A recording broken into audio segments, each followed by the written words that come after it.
بسم الله الرحمن الرحيم.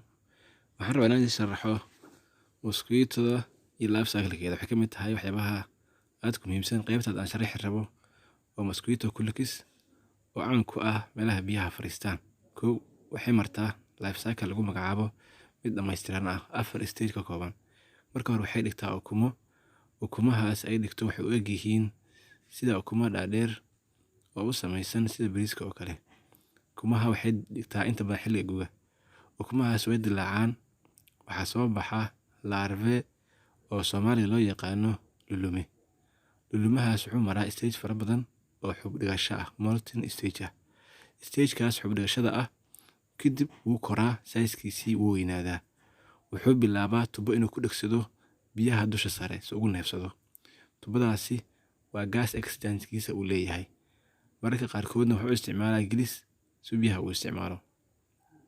Kadib wuxuu bilaabaa in uu galo stage-kii saddexaad oo ahaa bubble stage. Wuxuu u samaysmi doonaa sida coma shape oo kale. Waa caan uu ku yahay dhammaan mosquito life cycle-keeda. Wuxuuna ku dhow yahay surface-ka biyaha dusha sare.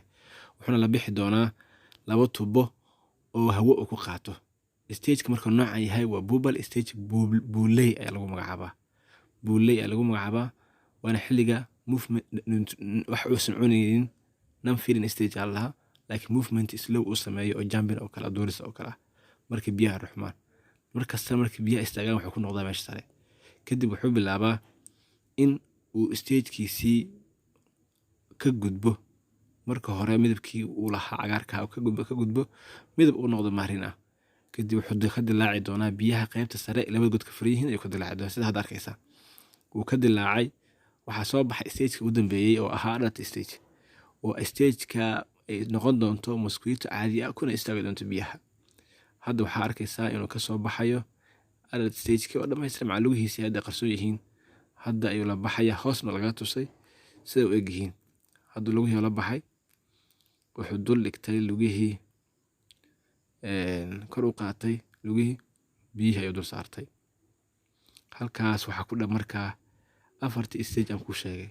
Ukun oo stage koowaad ahayd, lulume oo stage labaad ahayd, buuley oo stage saddexaad ahayd, iyo adult oo ah mosquito kanaaca weynaatay oo ah.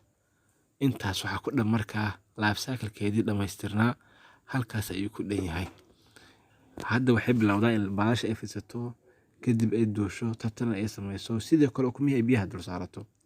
Waa sababta loo yiraahdo biyaha meelaha yaalaan oo meelaha taranka ay ku fududahay inay ku tarmi karto mosquitoda.